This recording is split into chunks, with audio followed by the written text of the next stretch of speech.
चल ध्यान दिया जाए। पिछले क्लास में हम लोग डाइपोल मोमेंट के बारे में पढ़े थे ना। और डाइपोल मोमेंट के अलावा आपको ये बताया गया था कि जो solubility of solid in liquid, नहीं, ये एक प्रिंसिपल पे काम करता है, लाइक डिजॉल्व्स लाइक, नहीं, जिसमें आपको हम लोग बताए थे कि पोलर सॉल्वेंट में पोलर सॉल्यूट घुलता है, नहीं, और नॉन पोलर सॉल्वेंट में नॉन पोलर सॉल्यूट घुलता है। ये हम लोग बता दिए थे, नहीं। इसी पे आधारित एनसीईआरटी क्वेश्चन भी बोलते हैं बना के लाने के लिए। बना है? हैं? नहीं बना है? चलिए देखा जाए।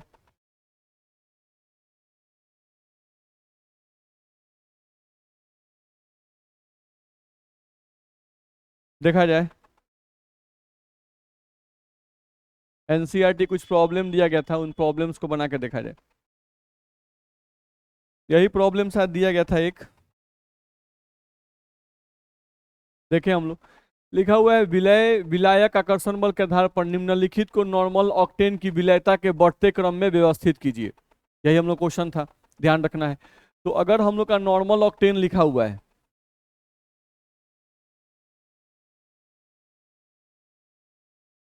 नॉर्मल ऑक्टेन, तो नॉर्मल ऑक्टेन का फॉर्मूला C8H18, नहीं, तो ये जो है कार्बन और हाइड्रोजन से बना हुआ है, तो ये पोलर है कि नॉन पोलर?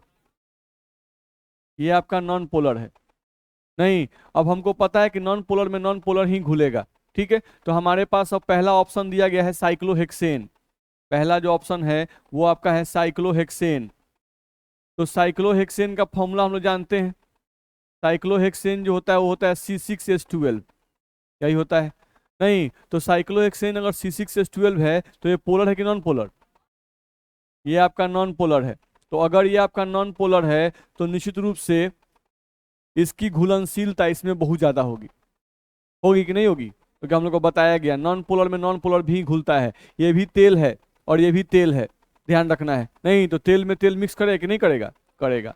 तो ये आसानी से इसमें मिक्स कर जाएगा, यानी कि ये जो होगा वो हाईली सॉलेबल होगा। साइक्लोहेक्सेन क्या होगा? हाईली सॉलेबल, यानी सबसे ज्यादा घुलनशील, सबसे ज्यादा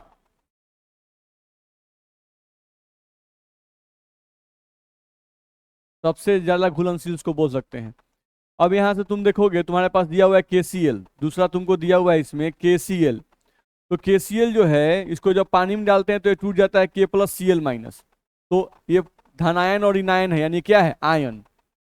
तो आयन जो होते हैं ये हाईली पोलर होते हैं। क्या होते हैं ये? हाईली पोलर, यानी इनकी ध्रुवता बहुत ज्यादा होती है, ये हाईली पोलर होते हैं, ध्यान रखना है। तो अगर ये आपका हाईली पोलर है, नहीं, और जो आपका ऑक्टेन है वो नॉन पोलर है, तो क्या KCl जो है वो इसमें घुलेगा? नहीं घुलेगा। तो इसको हम लोग बोलेंगे KCl जो होगा वो अघुलनशील होगा। किसमें? ऑक्टेन में। आपको ऑक्टेन में ही घुलनशीलता का क्रम निकालना है, तो यहां से KCl जो होगा ये हम लोग क्या होगा भाई? तो अघुलनशील। ऑक्टेन में ये अघुलनशील होगा, लिख दिए। अब हमारे पास देखा जाए तो अगला है CH3OH और CH3CN, तो इसको लिखेंगे। एक है हम लोग के पास CH3OH और एक हम लोग के पास है CH3, और यहां से आपको दिया गया था C triple bond N, CH3CN, ध्यान रखना है। तो अगर CH3CN हम लोग को दिया हुआ है तो इन दोनों में कौन जल्दी घुलेगा? नहीं, इस ऑक्टेन में, नॉर्मल ऑक्टेन जो है इसमें पहले CH3OH घुलेगा कि पहले CH3CN घुलेगा, ये देखना था, नहीं। तो आसान है, देखो तो इसमें भी CH3 है और इसमें भी CH3 है, दोनों में CH3 है कि नहीं है? है। तो जो चीज कॉमन है दोनों में, जो चीज कॉमन है, नहीं, उसको नहीं देखते हैं, नहीं। इसमें भी CH3, इसमें भी CH3, तो वो डिसाइड नहीं करेगा, ठीक। अब हम देखते हैं कि इसमें यहाँ पर हाइड्रोजन दिया हुआ है और यहाँ पर क्या है? कार्बन, नहीं। तो हाइड्रोजन और कार्बन की विद्युतनात्मकता क्या होती है? समान होती है। हाइड्रोजन और कार्बन की विद्युत क्या होती है? समान होती है। चलो, तो यानी कि कार्बन और हाइड्रोजन को भी नहीं देखेंगे, हाइड्रोजन और कार्बन समान है, CH3 समान है, उसको भी नहीं देखेंगे। तो अब देखना किसको है? बच क्या गया? ऑक्सीजन। इसमें क्या बच गया? नाइट्रोजन।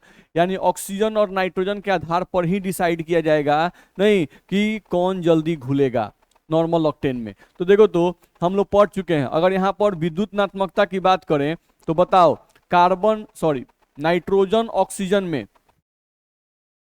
नाइट्रोजन और ऑक्सीजन में किसकी विद्युतनात्मकता ज्यादा होगी? ऑक्सीजन की विद्युतनात्मकता ज्यादा होती है और नाइट्रोजन की कम होती है। नहीं, तो हमको विद्युतनात्मकता ऑक्सीजन ज्यादा होती है, ध्यान रखना है।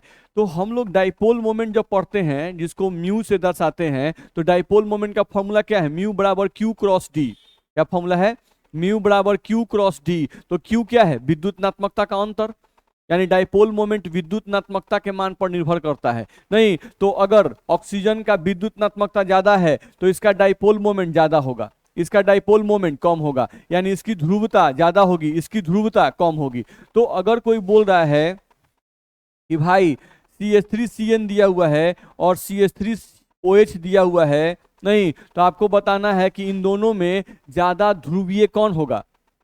CH3OH, क्योंकि ऑक्सीजन की विद्युतनात्मकता ज्यादा है और नाइट्रोजन की विद्युतनात्मकता कम है। तो अगर ध्रुवता कंपेयर करेंगे, पोलरिटी कंपेयर करेंगे, नहीं, तो ध्रुवता में CH3OH ज्यादा ध्रुवीय होगा और CH3CN कम ध्रुवीय होगा। ये बात समझ में आ रहा है? नहीं, कि कौन ज्यादा ध्रुवीय होगा, कौन कम ध्रुवीय होगा? नहीं, इसमें दिक्कत है? नहीं। तो यहां से हम लोग को ध्यान रखना, हम लोग कैसे डिसाइड किए फिर से समझ लो। CH3 सेम है, उसको मत देखो। कार्बन और हाइड्रोजन भी सेम होते हैं, उनको भी नहीं देखेंगे।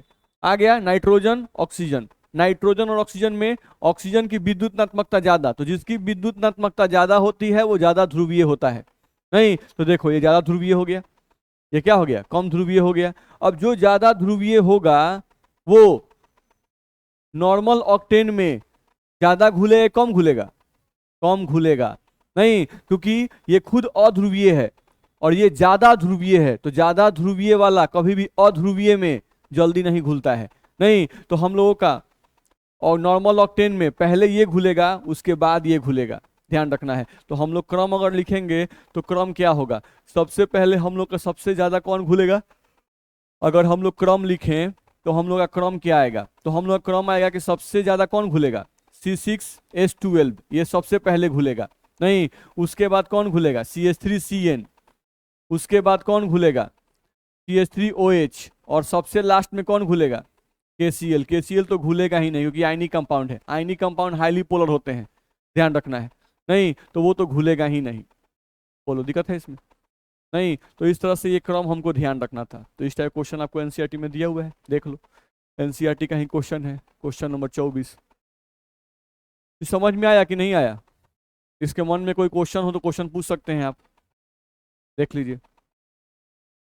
दिक्कत है? आगे बढ़ सकते हैं? चलो, ये भी एक क्वेश्चन दिया गया था आपको यहां से। पहचानिए कि निम्नलिखित यौगिकों में से कौन से जल में अत्यधिक विलय, आंशिक रूप से विलय तथा अविलय है। ये भी एक क्वेश्चन दिया गया था, ध्यान रखना है। नहीं, आपको बताना है कि यहां पर आपका जो विलायक है, विलायक कौन है? जल।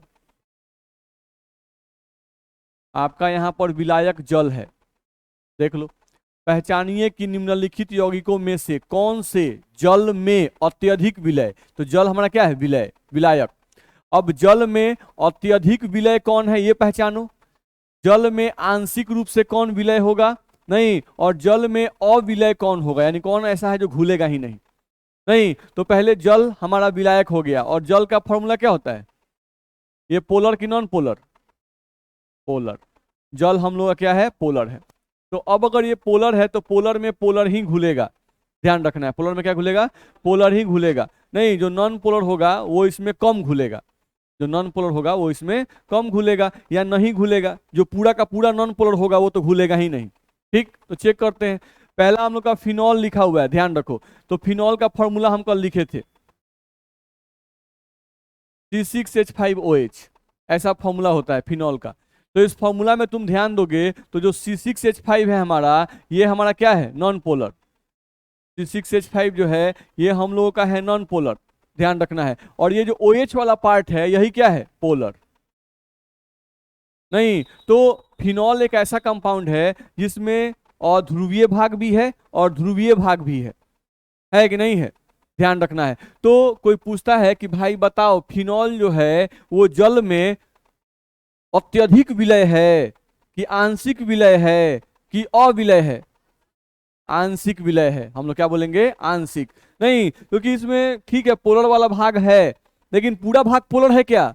पूरा भाग पोलर नहीं है। अगर पूरा भाग इसका पोलर होता तब इसको बोलते अत्यधिक विलय। नहीं, लेकिन ये पूरा भाग इसका पोलर नहीं है, इसलिए इसको हम लोग क्या कहेंगे? आंशिक विलय। तो हम लोगों का अगर देखा जाए तो फिनॉल के लिए हमारा आंसर हो गया आंशिक विलय। ये भाई अत्यधिक विलय नहीं होगा, आंशिक विलय होगा। कोई कारण पूछता है तो हम यहाँ बोलेंगे कि फिनॉल में नॉन पोलर भाग भी है और पोलर भाग भी है, पूर्णतः भाग इसका पोलर नहीं है, इसीलिए आंशिक विलय होगा। ध्यान रखना है। चलिए अगला टॉलिन, इसका फॉर्मूला भी हम कल लिखे थे, C6H5CH3। अब ये बताओ पोलर कि नॉन पोलर?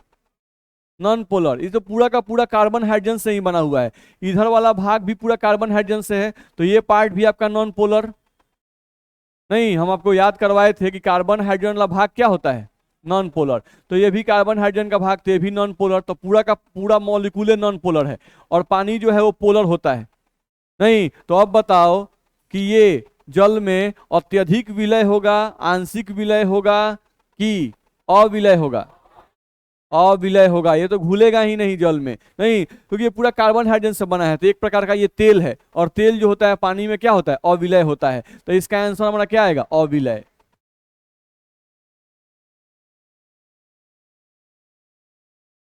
ध्यान रखना है। अगले पॉइंट पे आ जाए, फॉर्मिक एसिड, इसका फॉर्मूला भी हम कल लिखे थे, HC डबल बॉन्ड O और H, यही हम लोग का फॉर्मिक एसिड है। अब इसमें तुमको अगर देखोगे तो कार्बन हाइड्रोजन वाला पार्ट नगण्य है। कार्बन हाइड्रोजन वाला पार्ट क्या है? नगण्य है। कार्बन भी है, तो इससे अगर एक हाइड्रोजन जुड़ा हुआ है तो फिर यहाँ ऑक्सीजन भी जुड़ गया है, फिर इधर ऑक्सीजन, फिर इधर हाइड्रोजन। ध्यान रखना है। तो कार्बन हाइड्रोजन वाला भाग इसमें क्या है? नगण्य है। नहीं, तो ये जो कंपाउंड है ये हम लोग क्या है? पोलर। ये कंपाउंड हम लोग क्या होगा? पोलर। तो पानी भी पोलर और फॉर्मिक एसिड भी पोलर, तो ये क्या होगा? आंशिक विलय की अत्यधिक विलय की अविलय? अत्यधिक विलय।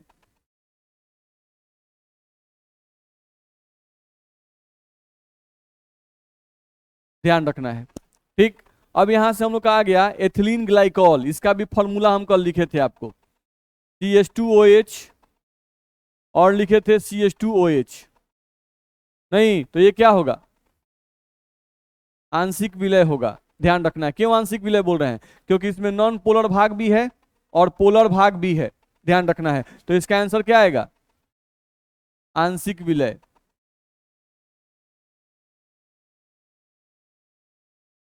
ध्यान रखना है। सेम एज क्लोरोफॉर्म, तो क्लोरोफॉर्म का भी हम लोग लिखे थे फॉर्मूला CHCl3। नहीं, और पेंटेनॉल का फॉर्मूला भी हम लिखे थे CH3 CH2 CH2 CH2। नहीं, 1 2 3 4 और एक 5, 5 कार्बन पेंटेन हो गया, और ऑल का मतलब OH। ये भी हम लोग लिखे हुए थे। तो ये सब फॉर्मूला आपको बताया गया था। अब इसमें बताना है क्लोरोफॉर्म जल में अविलय होगा कि घुलनशील होगा? घुलनशील होगा। ध्यान रखना है। क्लोरोफॉर्म जो होगा ये हम लोग का जल में घुलनशील होगा। ध्यान रखना है, क्योंकि ये पोलर है कि नॉन पोलर? पोलर है। ध्यान रखना है। तो लिखेंगे इसको अत्यधिक घुलनशील। ये बताओ अत्यधिक घुलनशील की आंशिक रूप से घुलनशील?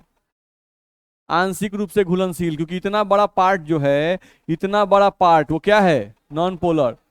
सिर्फ एक छोटा सा पार्ट जो है, छोटा सा पार्ट जो है OH, यही क्या है? पोलर। नहीं, तो छोटा सा पार्ट पोलर है तो इसका घुलनशीलता अत्यधिक तो हो ही नहीं सकता है। थोड़ा सा OH वाला पार्ट आ गया इसलिए थोड़ा बहुत घुल जाएगा ये, नहीं, लेकिन इसकी भी घुलनशीलता कम ही होगी, इसलिए आंशिक विलय इस केस में बोल सकते हैं। बोलो दिक्कत है इसमें? इतना में किसी को दिक्कत तो बोलो। तो पहचानना भारी थोड़े है। नहीं, पहचानना भारी थोड़े है। हम लोग को सिंपली क्या ध्यान रखना है? कार्बन हाइड्रोजन कंटेंट अगर है, नहीं, तो वो नॉन पोलर है। नहीं, ऑक्सीजन दिखाई दे दे, नाइट्रोजन दिखाई दे दे कार्बन के साथ, तो वो भाग क्या हो जाएगा? पोलर। ध्यान रखना है। और अगर किसी भी कंपाउंड में पोलर और नॉन पोलर दोनों पार्ट रहे तो वो जल में हमेशा आंशिक विलय होगा। अगर पूरा का पूरा कंपाउंड पोलर रहे तो समझ जाओ कि वो जल में अत्यधिक विलय होगा। और अगर पूरा का पूरा कंपाउंड नॉन पोलर रहे, नहीं, जैसे मीथेन आ जाए, इथेन आ जाए, जो पूरा का पूरा नॉन पोलर है, तो वो जल में क्या होगा? अविलय होगा। सिंपल कॉन्सेप्ट है, कोई बहुत दिमाग इसमें नहीं लगाना है। किसी को दिक्कत? आगे बढ़ सकते हैं। तो ये 2 क्वेश्चन आपको दिया गया था जिसको आपको ध्यान रखना था। तो ये कोई नहीं बनाया था, बोलिए, बना था आपसे? नहीं बनाए थे, एक बनाए थे। अभी हम बताए तो भारी लग रहा था, आसान सा चीज था, ध्यान रखना है। चलिए अब थोड़ा सा बात मेरा समझने की कोशिश कीजिए। देखिए मेरी तरफ, हम लोग को ध्यान ये रखना है कि हम लोग यहाँ पढ़ रहे हैं पोलर के बारे में और नॉन पोलर के बारे में, यही ना आपको पढ़ाया गया, ठीक है? तो ध्यान से बातों को समझने की कोशिश कीजिए कि आपका अगर कोई मॉलिक्यूल दे दिया है नॉन पोलर और दूसरा मॉलिक्यूल भी आपके पास नॉन पोलर है, तो अगर 2 मॉलिक्यूल आपके नॉन पोलर हैं, नहीं तो उनके बीच में कोई ना कोई आकर्षण बल तो लगता होगा, नहीं तो उस आकर्षण बल का नाम क्या है, ये पूछा जाता है। एनसीईआरटी में क्वेश्चन है, इस पर ध्यान रखना है। तो अगर एक मॉलिक्यूल नॉन पोलर है और दूसरा मॉलिक्यूल भी नॉन पोलर है, तो उनके बीच में लगने वाले आकर्षण बल का नाम होता है लंदन डिस्पर्सन आकर्षण बल। नहीं लंदन, नहीं डिस्पर्सन को हिंदी में परिक्षेपण कहते हैं, नहीं तो लंदन परिक्षेपण आकर्षण बल। ध्यान रखना है कब? जब एक मॉलिक्यूल नॉन पोलर रहे और दूसरा मॉलिक्यूल भी क्या रहे, नॉन पोलर रहे, नहीं तो उनके बीच में लगने वाले आकर्षण बल को लंदन प्रक्षेपण आकर्षण बल कहते हैं, या इंग्लिश में कहें तो लंदन डिस्पर्सन आकर्षण बल। दिक्कत है? अट्रैक्शन फोर्स, दिक्कत है? नहीं तो ये पॉइंट आपको ध्यान रखना होगा। तो यहाँ तुम देख सकते हो, यहाँ लिखा हुआ है अध्रुवीय तथा अध्रुवीय अणुओं के बीच लगने वाले आकर्षण बल को लंदन परिक्षेपण बल, नहीं या लंदन डिस्पर्सन फोर्स कहते हैं। ध्यान रखना है, ठीक। फिर यहां से लिखा हुआ है कि लंदन परिक्षेपण बल van der Waals आकर्षण बल का ही एक प्रकार है। नहीं तो van der Waals आकर्षण बल क्या है भाई? तो देखो van der Waals आकर्षण बल का मतलब होता है कि दो पदार्थों के बीच में भार के कारण, दो पदार्थों के बीच में भार के कारण जो आकर्षण बल लगता है, दो पदार्थों के बीच में भार के कारण जो आकर्षण बल लगता है या पृष्ठ क्षेत्रफल के कारण जो आकर्षण बल लगता है, उस आकर्षण बल को ही van der Waals आकर्षण बल कहते हैं।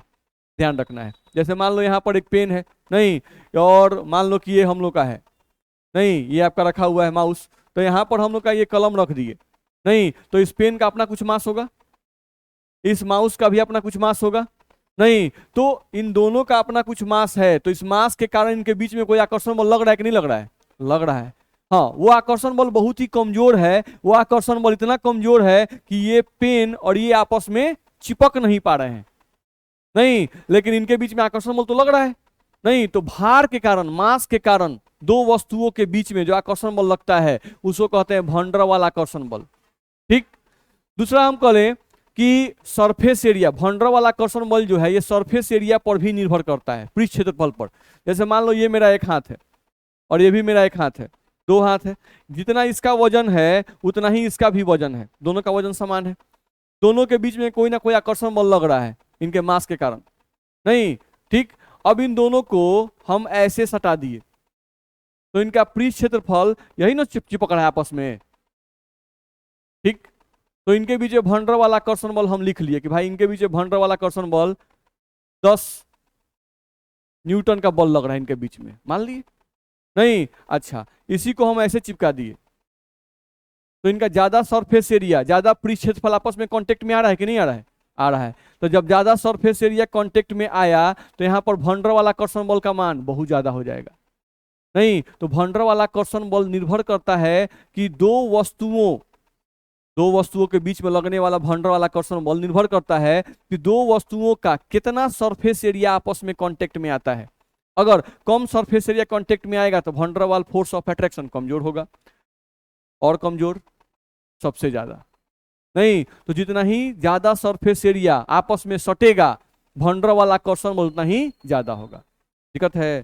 तो ये बात हम लोग को ध्यान रखना होगा। जैसे नॉर्मल एग्जांपल ले लो, हम तुमको यहां से ले लें CH4 और यहां से तुमको ले लें CH4 मान लो, नहीं तो इसका भार कितना होगा? अगर तुम इसका मास निकालोगे तो इसका मास 16 12 इसका, 4 इसका, 16, इसका मास निकाल कितना 16। नहीं, तो इनके बीच में तुम वनडर वाला फोर्स लिखो, यानी लंदन डिस्पर्सन फोर्स। ये भी नॉन पोलर है, ये भी नॉन पोलर है। नहीं, अब यहां पर हम दूसरा एग्जांपल लेते हैं, देखो तो C2H6, यहां भी ले लिए C2H6 इथेन। इसका भार कितना हो जाएगा 12 ना 24 और 36, इसका मास निकालोगे तो इसका मास 30, इसका मास भी 30। तो अब कोई तुमसे पूछे कि बताओ इस केस में वनडर वाला कर्षण बल ज्यादा होगा कि इस केस में वनडर वाला कर्षण बल ज्यादा होगा? नीचे वाले केस में वनडर वाला कर्षण बल क्या होगा, ज्यादा होगा। ऊपर वाले केस में कम होगा, क्योंकि यहाँ पर मास कम है, यहाँ पर मास ज्यादा है, तो ज्यादा होगा तो वनडर वाला कर्षण बल भी ज्यादा होगा। और वनडर वाला कर्षण बल का ही एक दूसरा नाम है लंदन डिस्पर्सन बल। नहीं, उसी का एक टाइप है लंदन डिस्पर्सन फोर्स। तो कोई पूछे कि लंदन डिस्पर्सन फोर्स इनके बीच में ज्यादा कि इनके बीच में ज्यादा, तो नीचे वाले केस में ज्यादा। बोलो दिक्कत है? तो जब भी नॉन पोलर मॉलिक्यूल रहेंगे तो उनके बीच में कौन सा फोर्स लगता है, लंदन डिस्पर्सन फोर्स। ठीक, चलो यहां पर ध्यान दो, हम लोग क्यों बोल रहे हैं, यहां पर क्यों बोल रहे हैं कि इनके बीच में मास के कारण ही आकर्षण बल लगेगा, ऐसा क्यों बोल रहे हैं? ऐसा इसलिए बोल रहे हैं क्योंकि अगर मान लो हम CH4 लिखते हैं, अगर हम CH4 लिखते हैं, CH यहाँ पर लिख रहे हैं, फिर यहाँ पर लिख रहे हैं CH और यहाँ पर H लिख रहे हैं, तो अगर हम CH4 यहाँ पर लिख रहे हैं, नहीं तो तुम समझने का कोशिश करो कि कार्बन और हाइड्रोजन की विद्युतनात्मकता क्या होती है, समान।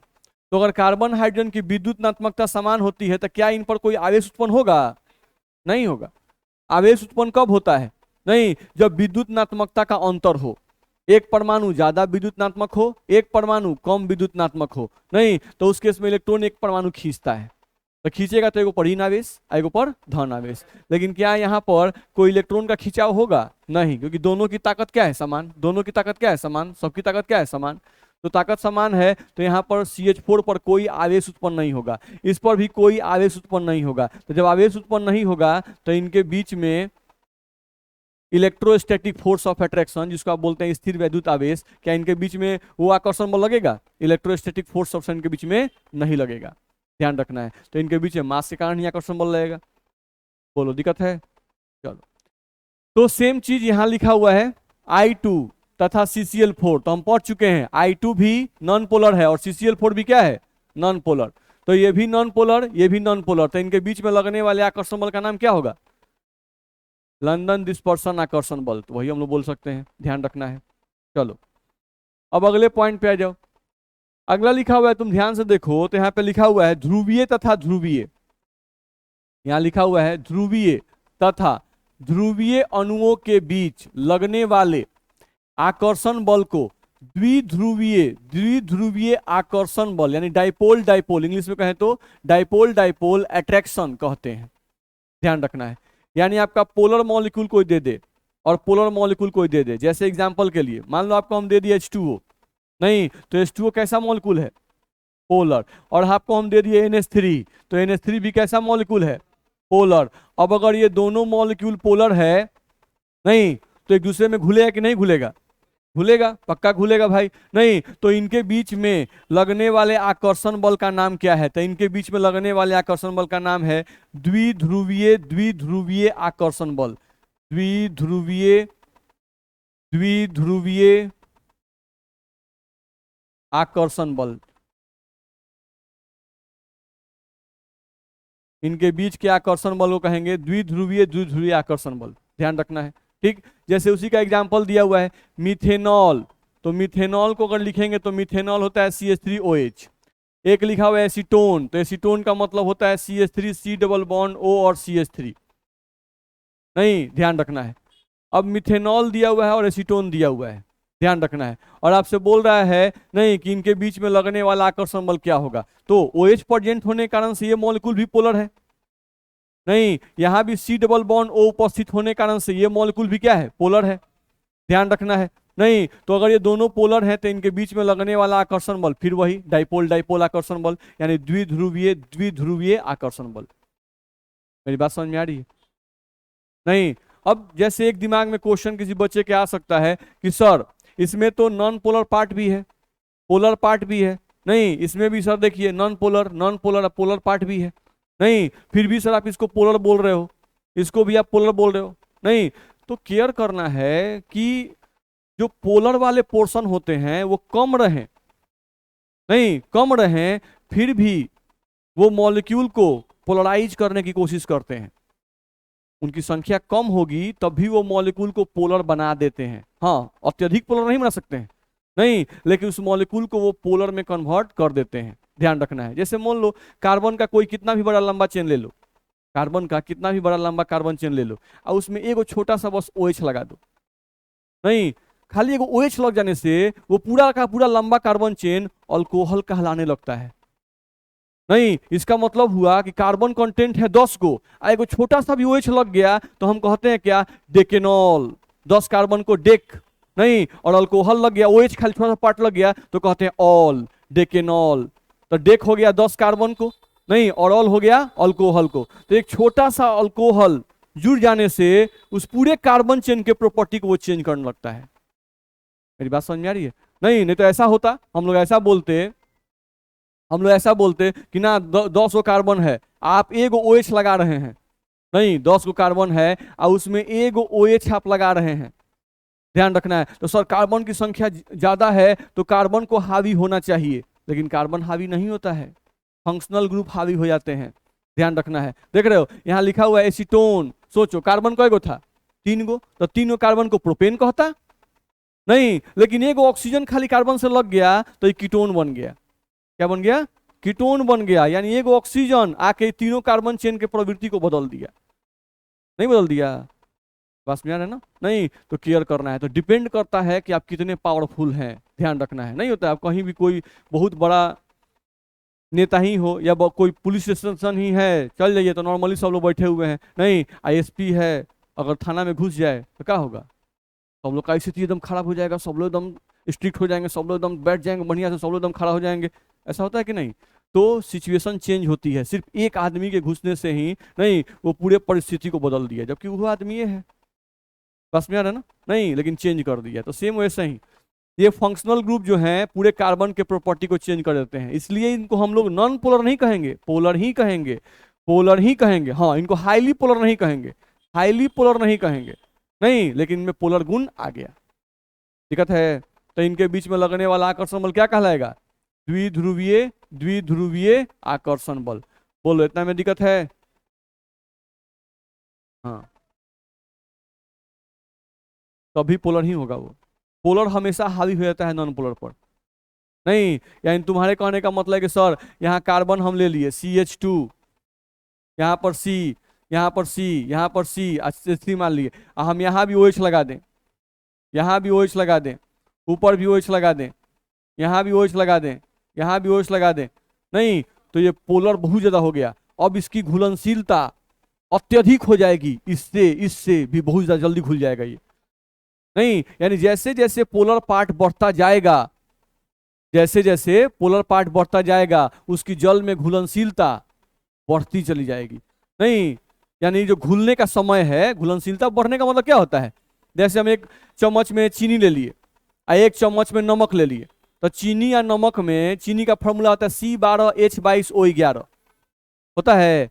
तो चीनी आप एक चम्मच में लिए हैं तो चीनी में नॉन पोलर भाग भी है और पोलर भाग भी है, नहीं। लेकिन नमक NaCl, तो नमक हाईली पोलर है, नहीं। अब दोनों चम्मच चीनी लीजिए, एक गिलास पानी में आप नमक को डाल दीजिए और एक गिलास पानी में आप चीनी को डाल दीजिए। आप देखिएगा कि नमक जो है वो चीनी के सापेक्ष में बहुत जल्दी घुल जाएगा और चीनी जो है वो जल्दी नहीं घुलेगा। घुलेगा दोनों, चीनी भी घुलेगा, नमक भी घुलेगा, लेकिन नमक के घुलने का स्पीड ज्यादा होगा, वो कम समय में घुल जाएगा, और चीनी जो है वो ज्यादा समय लगेगा घुलने के लिए। क्यों लिया? क्योंकि नमक हाईली पोलर है और पानी भी पोलर है, तो पोलर में पोलर बहुत जल्दी घुलेगा। चीनी आपका पोलर गुण भी रख रहा है, नॉन पोलर गुण भी रख रहा है, तो उसको जब घुलाइएगा तो उसको घुलने में समय लगेगा। बात समझ में आ रही है? नहीं, तो ये सब पॉइंट किसका? इन दोनों में पोलरिटी ज्यादा होगा। कार्बन कंटेंट कम है ना इसमें, कार्बन कंटेंट कितना है? 1, इसमें कार्बन कंटेंट कितना हो गया? 3, तो ये जल्दी घुलेगा, ये जल्दी नहीं घुलेगा।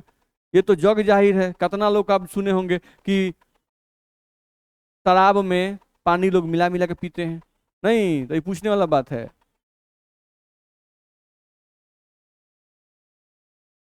चलिए अगले पॉइंट पर थोड़ा सा आ जाइए। अब हम लोग कह रहा है आयन तथा ध्रुवीय अणुओं के बीच, ध्यान रखिए, ध्यान से पढ़ा जाए।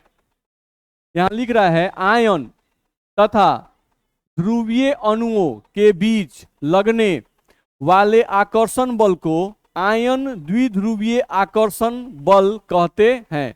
ध्यान रखना है, आयन द्विध्रुवीय आकर्षण बल कहते हैं। जैसे एग्जाम्पल भी हम लोग का लिखा हुआ है, देखो तो H2O। तो H2O जो है ये पोलर मॉलिक्यूल है,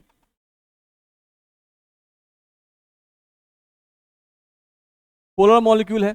और हम कोई आयन लिख दिए, धनायन चाहे ऋणायन, मान लो Na+ ही लिख दिए। नहीं तो कोई पूछता है कि जल के बीच में और Na+ के बीच में जो लगने वाला आकर्षण बल है, इस आकर्षण बल का नाम बताइए। कुछ नहीं है, इसको क्या बोलते हैं? द्विध्रुवीय, द्विध्रुवीय इसको बोलते हैं आयन। तो द्विध्रुवीय आयन आकर्षण बल,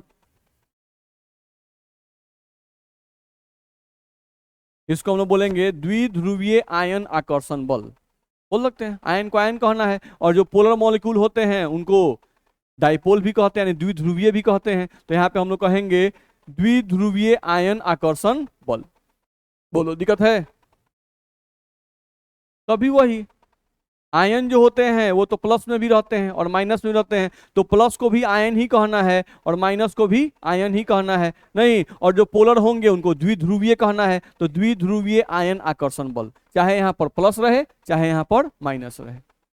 बोलो दिक्कत है? तो ये सब पॉइंट आपको ध्यान रखना पड़ेगा। अब इस पर आधारित क्वेश्चन भी एनसीईआरटी में दिया हुआ है, इस पर आधारित क्वेश्चन भी आपका एनसीईआरटी में दिया हुआ है।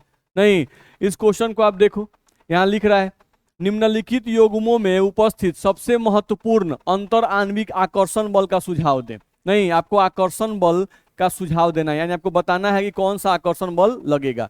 जैसे पहला आपको दिया हुआ है नॉर्मल हेक्सेन और नॉर्मल ऑक्टेन।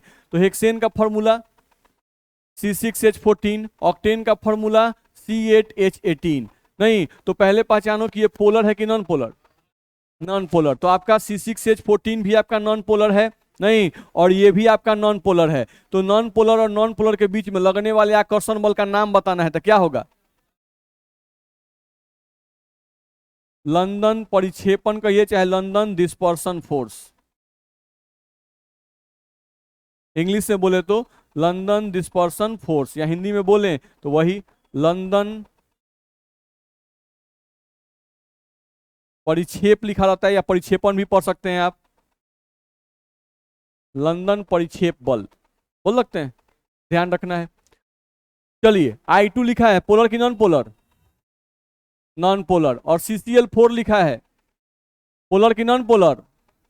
बोलिए नॉन पोलर। ये सब पिछले क्लास से पढ़ा चुके हैं हम लोग।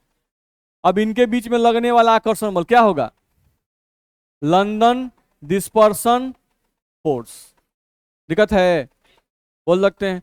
चलो NaClO4, ध्यान से देखिए, जब भी सोडियम दिखाई दे, पोटासियम दिखाई दे, तो आपको केयर करना होगा कि जब भी सोडियम पोटासियम दिखाई दे, तो सोडियम हो पोटासियम हो, ये लोग आयनिक कंपाउंड बनाते हैं। क्या बनाते हैं? Ionic compound. तो इनको जब तोड़िएगा ना तो ये आयन में टूट जाते हैं, Na+ और ClO4 पर माइनस। यहाँ पर दिया हुआ है आपको H2O।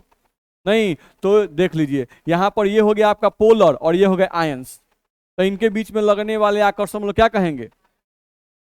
आयन द्विध्रुवीय आकर्षण बल। नहीं, इनके बीच में लगने वाले जो आकर्षण बल होंगे, इनके बीच में और इनके बीच में जो लगने वाला आकर्षण बल होगा, उस आकर्षण बल का नाम होगा आयन द्विध्रुवीय, आयन द्विध्रुवीय आकर्षण बल।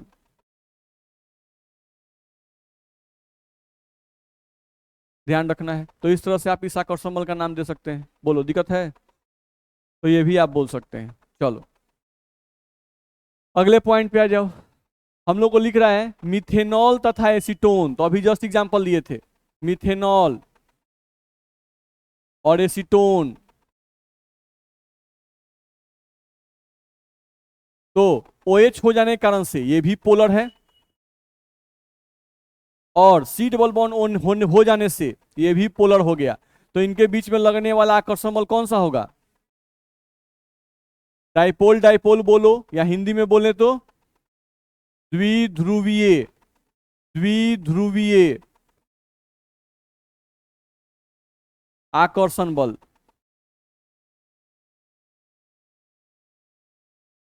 ये हम लोग को पता होना चाहिए। सेम है यहाँ एसीटोनाइट्राइल जिसका फॉर्मूला लिखा हुआ है CH3CN, और एसीटोन जिसको हम लोग फैला के लिखे तो यही होता है, यही आपका एसीटोन है। तो CN हो जाने से ये भी आपका पोलर है, और सी डबल से ये भी आपका पोलर है, तो इनके बीच में भी लगने वाला आकर्षण बल कौन सा होगा? Dipole dipole attraction, dipole dipole attraction. बोलो दिक्कत है? पहचान सकते हैं ना? नहीं तो जब तक सर बताते हैं तब तक पहचान पाते हैं का? और जैसा ही आपको दिया जाता है पहचानने के लिए, तब बुझाइबे नहीं करता कि आप कैसे पहचाने, नहीं, अंदाजा नहीं मिलता है, तो आपको अपने से पहचानना है। नहीं, ओवरऑल समझ में आ रहा है? ये दिक्कत है इसमें?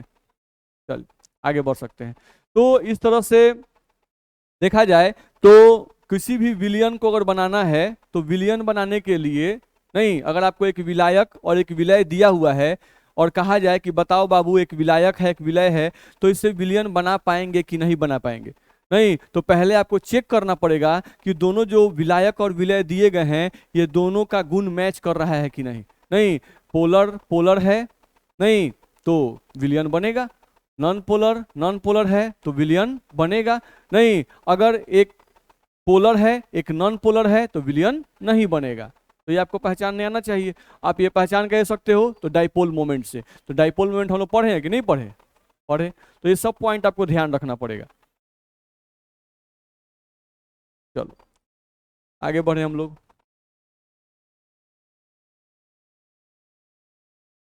अगला टर्म हम लोग का इसमें आता है सॉल्युबिलिटी, नहीं जिसको हिंदी में कहते हैं विलयता। सॉल्युबिलिटी और विलयता, नहीं इसका परिभाषा पूछा जाता है कि विलयता का परिभाषा क्या है, ध्यान रखना है। नहीं तो पहले समझ लेते हैं। जैसे मान लो हम लोग एक गिलास पानी ले लिए, एक गिलास पानी ले लिए, एक गिलास पानी में हम लोग मान लो 5 ग्राम चीनी को लिए। कितना लिए? 5 ग्राम चीनी को, और उस 5 ग्राम चीनी को हम लोग एक गिलास पानी में डाल दिए। ठीक है, रूम टेम्परेचर है, नॉर्मल टेम्परेचर जो 25 डिग्री सेल्सियस होता है वो रूम टेम्परेचर है आपका, नॉर्मल प्रेशर है जो 1 atm है। नहीं, और उस एक गिलास पानी में 5 ग्राम चीनी डाले, घुलाए, घुल गया। फिर 5 ग्राम चीनी लिए, उसी एक गिलास पानी में डाले, फिर डाले, फिर घुल गया। तो कितना घुल गया? 10 ग्राम। फिर अब 5 ग्राम चीनी और लिए चम्मच में, और फिर उसको डाले और घुलाए, नहीं तो 3 ग्राम चीनी जो है वो नीचे जाकर बैठ गया, और 3 ग्राम में से 2 ग्राम घुल गया। तो टोटल कितना घुल गया? 12 ग्राम। नहीं, क्या अब 12 ग्राम घुलने के बाद अब अगर हम उसमें और चीनी डालेंगे तो वो पानी में घुल जाए कि नीचे जाकर बैठ जाएगा? नीचे जाके बैठ जाएगा। तो यानी एक गिलास जो पानी था, नहीं उसकी रूम टेम्परेचर पर मैक्सिमम घुलाने की क्षमता हम लोग माप लिए, कितना आ गया? 12 ग्राम। नहीं ये हम लोग ऐसे ही एज्यूम कर लिए हैं। नहीं तो मान लीजिए कि 12 ग्राम चीनी उसमें घुल गया, ध्यान रखना है। तो ये जो 12 ग्राम चीनी जो घुला एक गिलास पानी में, नहीं ये 12 ग्राम चीनी की जो मात्रा है उसी चीनी की मात्रा को हम उस एक गिलास पानी के लिए, उसके लिए हम लोग क्या कहेंगे? उसकी विलयता। एक गिलास पानी, कोई पूछा कि एक गिलास पानी में चीनी घुला रहे हैं तो कितना ग्राम चीनी घुल गया? 12 ग्राम। तो उस एक गिलास पानी की विलयता 12 ग्राम हो गई। कितनी हो गई? 12 ग्राम। पास में आ रहा है ना? नहीं तो ये पॉइंट हमको ध्यान रखना होगा। यानी विलयता कुछ है नहीं, विलयता का मतलब होता है कि किसी भी दिए गए विलायक में, किसी भी दिए गए विलायक में आप अधिकतम कितना विलय घुला सकते हैं। किसी भी दिए गए विलायक में आप अधिकतम कितना विलय घुला सकते हैं, नहीं एक निश्चित ताप पर और एक निश्चित दाब पर। ध्यान रखना है, ये नहीं कि टेम्परेचर नहीं बदलना है, प्रेशर नहीं बदलना है। एक निश्चित टेम्परेचर ले लिए, एक निश्चित प्रेशर ले लिए, और उस पर एक गिलास पानी में आप चीनी घुला रहे हैं, तो कितना ग्राम चीनी उसमें अधिकतम घुल सकता है, वही जो चीनी की मात्रा होगी उसी चीनी की मात्रा को उस एक गिलास पानी की विलयता कहेंगे। मेरी बात समझ में आ रही है? नहीं तो विलयता का परिभाषा हम लोग को बुक में लिखा रहता है। क्या लिखा रहता है भाई? नहीं उसको हम लिखेंगे यहाँ पर, देखा जाए।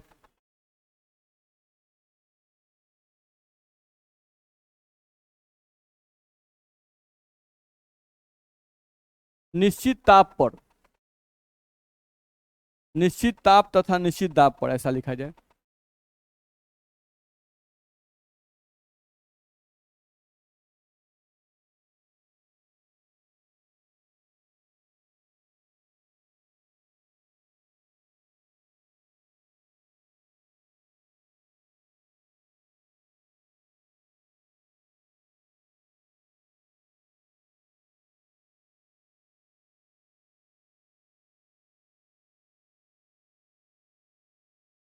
निश्चित ताप तथा निश्चित दाब पर विलायक की निश्चित मात्रा में, विलायक की निश्चित मात्रा में विलय की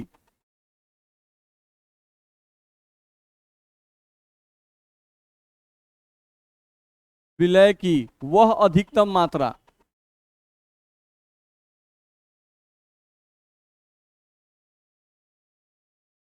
निश्चित तथा निश्चित दाब पर विलायक की निश्चित मात्रा में विलय की वह अधिकतम मात्रा जो उस विलायक में घुलाई जा सके,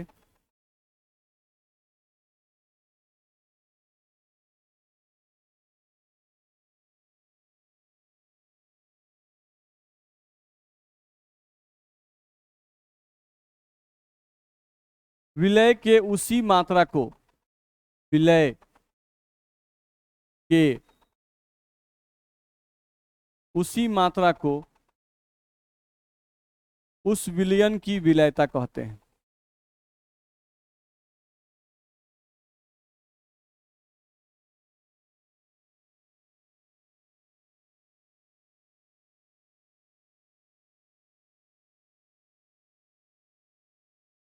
ध्यान रखना है। नहीं तो विलयता कोई परिभाषा पूछता है तो सिंपल है, निश्चित ताप था निश्चित दाब पर विलायक की निश्चित मात्रा में विलय की वह अधिकतम मात्रा जो उस विलायक में घुलाई जा सके, विलय के उसी मात्रा को उस विलयन क्या कहते हैं, विलयता। यानी विलयता क्या है भाई, तो विलय की मात्रा है। नहीं तो कौन सी मात्रा, क्या कोई भी मात्रा विलयता कहला सकती है, नहीं। दिए गए विलायक में अधिकतम कितना उसमें घुलाने की उसकी क्षमता है, नहीं वही उसकी क्या होगी, विलयता। जैसे मान लीजिए नॉर्मल लाइफ में अगर एग्जांपल लेते हैं तो मान लीजिए एक आदमी है जो खाना खा रहा है, नहीं एक रोटी दिया गया खा गया, दो दिया गया खा गया, तीनों खा गया, चारों खा गया, पांचों खा गया, 10 खा गया, 15 खा गया, नहीं 15 खाने के बाद अब वो नहीं खा सकता है, नहीं तो वो पूछा कि कितना रोटी घुला गया पेट में, तो 15 को, नहीं तो इस आदमी की विलयता कितनी हो गई, 15, नहीं 15 रोटी इस आदमी की विलयता हो गई। ध्यान रखना है। तो अधिकतम कितना, अभी नहीं कि 2 खा लिया तो उसकी विलयता 2 नहीं हो गई, 3 भी खा गया तो उसकी विलयता 3 नहीं हो गई। जब तक वो खा रहा है, नहीं जब तक वो खाना स्टॉप नहीं किया, जब तक उसका पेट पूरा भर नहीं गया, नहीं तब तक उसकी विलयता परिभाषित नहीं होगी। नहीं 15 वो खा गया, अब वो कह रहा कि नहीं अब जगह नहीं है भाई, अब हद हो गया है, नहीं तब अब कह सकते हैं कि इसकी विलयता मालूम हो गई कि भाई इसकी विलयता जो है वो 15 है। ध्यान रखना है। यानी विलयता का एक और परिभाषा हम लोग ऐसे भी लिख सकते हैं अगर चाहें तो, नहीं ये किसी निश्चित ताप तथा निश्चित दाब पर, निश्चित ताप तथा निश्चित दाब पर विलायक की निश्चित मात्रा को, विलायक की निश्चित मात्रा को संतृप्त करने के लिए जितने विलय की मात्रा की आवश्यकता होती है, विलय के उसी मात्रा को उस विलयन की विलयता कहते हैं। ऐसा बोले तो गलत होगा, सिंपल है। नहीं तो हम इस पॉइंट को भी चाहे तो लिख सकते थे। हम लोग को यहां से कहा गया कि निश्चित ताप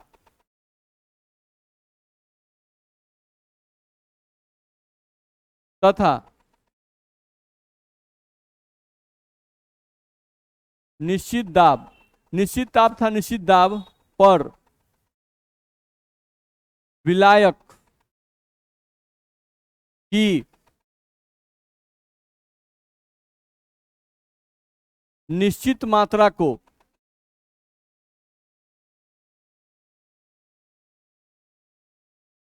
संतृप्त करने के लिए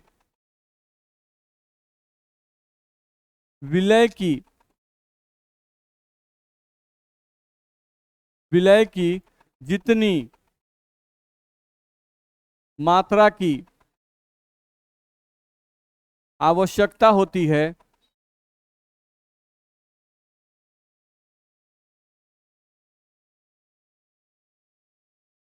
उसी मात्रा को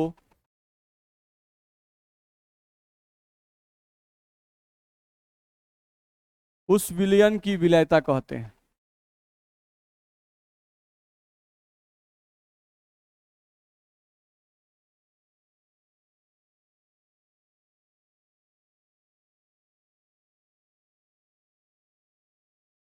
ये ध्यान रखना होगा।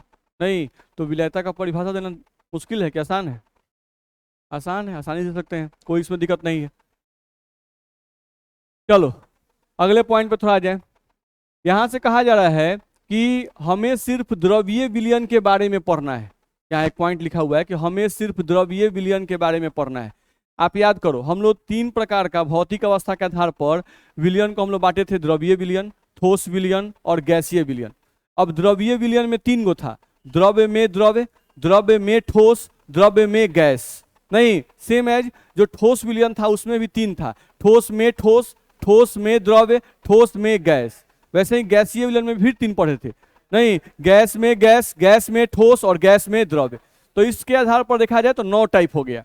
नहीं, अगर एक को देखें तो एक में 3 पार्ट, फिर एक में 3 पार्ट, फिर एक में 3 पार्ट, तो टोटल कितना हो गया? 9 भाग। लेकिन इस चैप्टर में हम लोग को हर प्रकार के विलयन के बारे में नहीं पढ़ना है। हम लोग को यहाँ पर पढ़ना है मुख्यतः 3 द्रव्यीय विलयन। तो द्रव्यीय विलयन का मतलब 3 टाइप, ध्यान रखना है। तो द्रव्यीय विलयन 3 टाइप, इसका मतलब हुआ हम लोग को इसमें पढ़ना होगा द्रव्य में ठोस का विलयन, द्रव्य में ठोस का विलयन, इस विलयन के बारे में हम लोग को डिटेल से पढ़ाया जाएगा। दूसरा हम लोग को पढ़ना है द्रव्य में गैस का विलयन, द्रव्य में गैस का विलयन, ये भी हम लोग को पढ़ना है, ध्यान रखना है। और तीसरा देखा जाए तो हम लोग को पढ़ना है द्रव्य में द्रव्य का विलयन।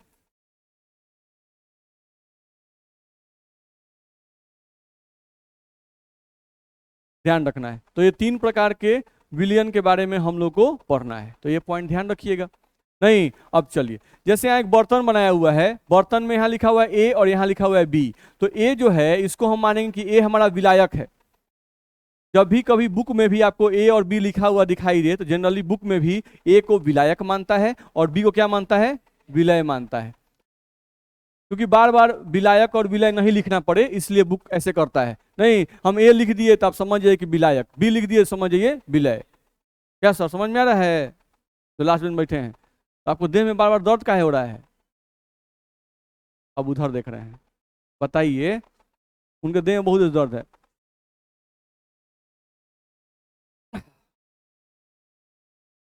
काहे दर्द कर रहा है देह बार बार है?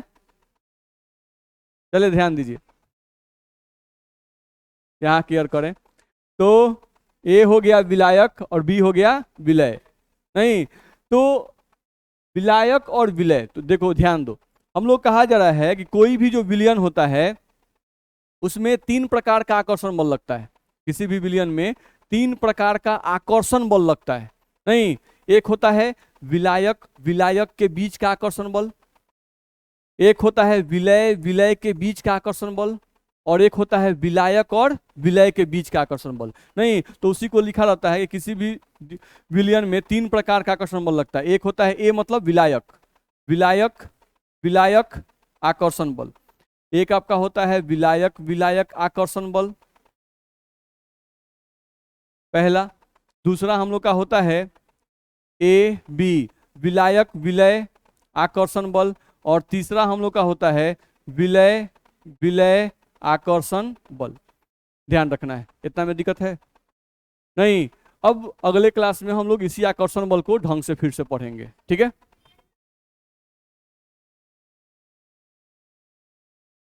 क्या बोल रहे हैं?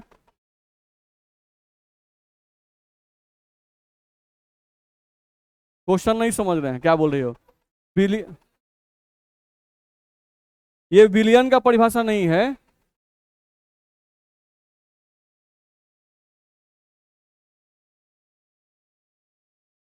संतृप्त करने के लिए विलय की जितनी मात्रा की आवश्यकता होती है, असंतृप्त करने के लिए।